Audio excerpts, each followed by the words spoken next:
નમસ્કાર. આજે આપણે આ વિડીયોમાં મહાત્મા ગાંધી રાષ્ટ્રીય ગ્રામીણ રોજગાર બાંયધરી અધિનિયમ સ્કીમ એટલે કે યોજના વિશે જોઈશું, જેને શોર્ટમાં ટૂંકમાં MGNREGA એટલે કે મનરેગા પણ અમુક લોકો તેને કહે છે, મનરેગા. તો આજે આપણે આ વિડીયોમાં મનરેગા યોજના વિશેની માહિતી મેળવીશું. આજે મનરેગા યોજના છે, આ તેનો લોગો છે, મહાત્મા ગાંધી રાષ્ટ્રીય ગ્રામીણ રોજગાર ગારંટી અધિનિયમ, Mahatma Gandhi National Rural Employment Guarantee Act, એને ઇંગ્લિશમાં એમ પણ કહેવામાં આવે છે, એટલે કે મનરેગા. તો આજે આપણે તેના વિશે જોઈએ. સૌ પ્રથમ પ્રસ્તાવના. કેન્દ્ર સરકારે તારીખ 7 સપ્ટેમ્બર 2005, ઘણી પરીક્ષામાં તારીખ પૂછે છે કે મનરેગા જે યોજના છે એ કઈ તારીખથી એની શરૂઆત થઈ છે અથવા તો લોન્ચ થઈ છે. તો 7 સપ્ટેમ્બર 2005થી મહાત્મા ગાંધી રાષ્ટ્રીય ગ્રામીણ રોજગાર બાંયધરી અધિનિયમ પસાર કર્યો, આ તારીખે પસાર કર્યો હતો, અને ફેબ્રુઆરી 2006થી આ કાયદો અમલમાં આવ્યો છે. એટલે કે પરીક્ષામાં ફેરવવા માટે, કોમ્પ્લેક્સ પેપર કાઢવા માટે એમ પૂછી શકે કે ક્યારે આ કાયદો પસાર કરવામાં આવ્યો, તો આ તારીખે પસાર કરવામાં આવ્યો. અને આ કાયદાનો અમલ ક્યારે થયો અથવા તો આ જે યોજના છે એ કાયદાના સ્વરૂપમાં અમલમાં ક્યારે આવી, તો ફેબ્રુઆરી 2006 આવે. મનરેગા યોજના ફક્ત વિકાસના કાર્યક્રમ ન હોય, સૌપ્રથમ ગ્રામીણ યોજનાને રોજગારી તેઓનો અધિકાર સ્વરૂપે પૂરું પાડી શકે તેવો કાયદો છે. ગ્રામ્ય વિસ્તારમાં રહેતા કોઈપણ કુટુંબ કે જેના પુખ્ત વયના સભ્યો બિનકુશળ શ્રમ કરવા ઈચ્છુક હોય તેવા દરેક કુટુંબને કુટુંબ દીઠ દરેક નાણાકીય વર્ષ એટલે કે 2001/4/2015થી 31/3/2016 એ રીતના દરેક નાણાકીય વર્ષ, એવું નહીં કે આ એક વખતની સ્કીમ છે, દરેક નાણાકીય વર્ષમાં વધુમાં વધુ 100 એટલે કે પહેલાં 100 દિવસ હતા, હવે એ 150 થયા છે, દિવસ રોજગારી આપવાનો આ યોજનાનો હેતુ છે. તેવું આપણે એમ પણ કહી શકીએ, અહીં લખ્યું છે, જુઓ આ એના લોગોમાં બતાવે છે કે 100 દિવસની ગેરંટેડ અથવા તો ગેરંટેડ યોજના, કે 100 દિવસ એ શ્રમદાન એમાં તમે આપી શકો છો દરેક નાણાકીય વર્ષમાં. તો આ 100 શું બતાવે છે, એ એવું ઇન્ડિકેટ કરે છે કે 100 દિવસની આ સ્કીમ છે, વર્ષમાં 100 દિવસ તમને એ આપે છે. તો આ પ્રસ્તાવના થઈ. હવે 100 દિવસની જગ્યાએ 150 દિવસ થયા છે.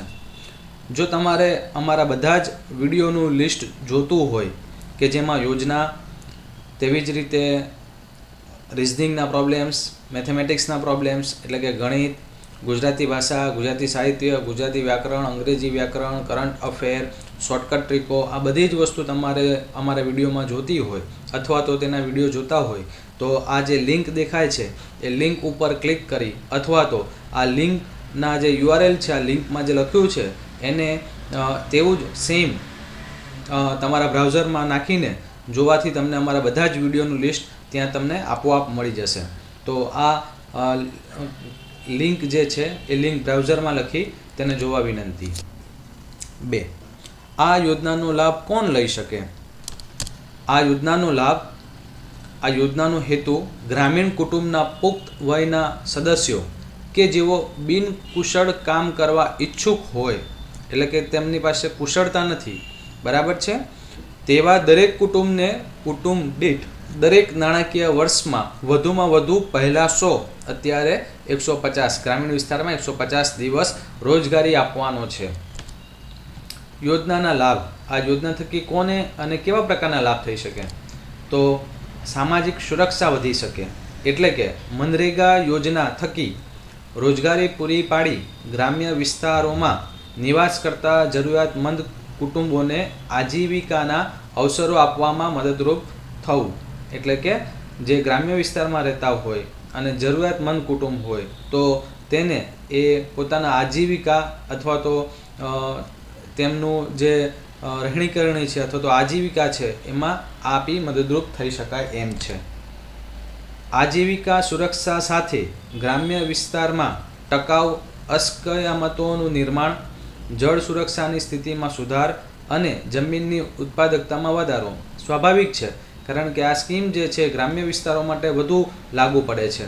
તો ગ્રામ્ય વિસ્તારોમાં કામ થશે, અને કામ થશે તો જે કંઈ પણ નાના મોટા જે પ્રોબ્લેમ્સ છે, સમસ્યા છે, એ આપોઆપ ધીરે ધીરે એમાં ઘટાડો થશે અને એ બાબતમાં આગળ વધાશે. તેવી જ રીતે ગ્રામ્ય વિસ્તારમાં દુષ્કાળ નિવારણ અને પૂર નિયંત્રણ ઉપર પણ કાબૂ મેળવી શકાશે. આ સ્લાઇડમાં આ રેફરન્સનો અથવા તો આ પ્રેઝન્ટેશનમાં આ રેફરન્સનો ઉપયોગ કરવામાં આવ્યો છે. તો જો આપને ગુજરાત જાહેર સેવા આયોગ એટલે કે જીપીએસસી, યુપીએસસી, એસએસસી, પોલીસ ભરતી બોર્ડ એટલે કે PSI, constable, ASI, DYSO, Gujarat ગૌણ સેવા પસંદગી મંડળની તમામ પરીક્ષાઓ જેવી કે બિન સચિવાલય, ઓફિસ આસિસ્ટન્ટ, તેવી જ રીતે હિસાબનીશ, ઓડિટર, તેમજ પંચાયત સેવા પસંદગી, શિક્ષક યોગ્યતા કસોટી, ટેટ, ટાટ, તેનું મટીરિયલ, સ્ટાફ સિલેક્શનનું મટીરિયલ, બેંકની વિવિધ પરીક્ષાઓ જેવી કે આરઆરબી એટલે કે રિજનલ રૂરલ બેંક, તેવી જ રીતે SBI State Bank of India, આઈબીપીએસની માં આવતી તમામ પબ્લિક સેક્ટરની બેંકો જેવી કે Bank of India, Bank of Baroda, Syndicate Bank, Canara Bank, Bank of Maharashtra વગેરે. એસઓ એટલે કે સ્પેશિયાલિસ્ટ ઓફિસર, જેના અંદર આઈટી અને જે પણ જે સ્પેશિયાલિસ્ટ આવે છે તમામ. તેવી જ રીતે પીઓની, ક્લાર્કની, એમ તમામ પ્રકારની સ્પર્ધાત્મક પરીક્ષાઓ માટે, પછી એ કેન્દ્ર સરકારની હોય કે રાજ્ય સરકારની હોય, ગુજરાત રાજ્ય સરકારની હોય, એ તમામ પરીક્ષાનું સંપૂર્ણ સાહિત્ય અમારા આ યુટ્યુબ ચેનલ ઉપરથી સબસ્ક્રાઈબ કરવાથી તમને આ બધા જ પ્રકારનું મટીરિયલ મળી રહેશે. જેવું કે તેમાંથી તમે ગણિતના પ્રશ્નો, તેવી જ રીતે રિઝનિંગ છે, ગુજરાતનો ઇતિહાસ છે, ગુજરાતની સંસ્કૃતિ છે, ભૂગોળ, તેમજ શિક્ષક યોગ્યતા કસોટી માટેના જે પ્રશ્નો આવે છે એ પ્રશ્નો, રમતગમત છે, યોજનાઓ છે, એમ તમામ પ્રકારનું સંપૂર્ણ મટીરિયલ અમારી આ યુટ્યુબ ચેનલ ઉપરથી તમે સબસ્ક્રાઈબ કરશો ત્યારબાદ તમને મળી રહેશે. જો તમને અમારા વિડીયો વધુ પસંદ પડતા હોય તો આ લિંક તમારા બ્રાઉઝરમાં નાખવાથી અથવા તો આ લિંકનો ઉપયોગ કરીને બ્રાઉઝરમાં ઓપન કરવાથી અમારા જેટલા પણ વિડીયો અવેલેબલ છે એ દરેક વિડીયોનું લિસ્ટ તમને ત્યાંથી મળી રહેશે. તેમજ તમામ ગુજરાત અને કેન્દ્ર સરકારની યોજનાઓ વિશેના ઉપયોગી એવા બધા જ વિડીયો આપોઆપ મેળવવા માટે તમારે માત્ર અને માત્ર સબસ્ક્રાઈબ કરવાનું છે. માત્ર ફ્રી સબસ્ક્રાઈબ કરવાથી તમને આવનારા તમામ નવા વિડીયોની માહિતી આપોઆપ સૌપ્રથમ આપના ઈમેલ એકાઉન્ટમાં મળી શકશે. જો તમારી કોઈ જરૂરિયાત હોય અને એવો વિડીયો અમારા યુટ્યુબ ચેનલમાં ના હોય તો તેવા વિડીયો માટે તમે અમને મેલ કરી શકો છો. અમારું મેલ આઈડી છે icangetjob@gmail.com. અમારા આ યુટ્યુબ ચેનલમાં શોર્ટકટ ટ્રીક, તે રીતે ઓછા સમયમાં કેમ કરીને વધુ પ્રશ્નો હલ કરવા તેની ટ્રીક, કેલેન્ડરના પ્રોબ્લેમ, ઘડેલના પ્રોબ્લેમ્સ, એને શોર્ટકટ માહિતી અથવા તો શોર્ટકટ ટ્રીકથી કેવી રીતના સોલ્વ કરાય એ તમામ વસ્તુને આવરી લેવામાં આવી છે. જો તમારે કોઈક તમારી પસંદગીનો વિડીયો જે અત્યારે અમારી પાસે અવેલેબલ ના હોય, યુટ્યુબ ચેનલમાં અવેલેબલ ના હોય, અને એ વિડીયો જોતો હોય જે અત્યારે અવેલેબલ ના હોય, તો તેના માટે તમે અમને મેલ કરી શકો છો. અમારું મેલ આઈડી છે icangetjob@gmail.com. જો તમને આ વિડીયો પસંદ પડ્યો હોય તો જરૂરથી એક લાઈક અને એક શેર કરવા વિનંતી. ધન્યવાદ.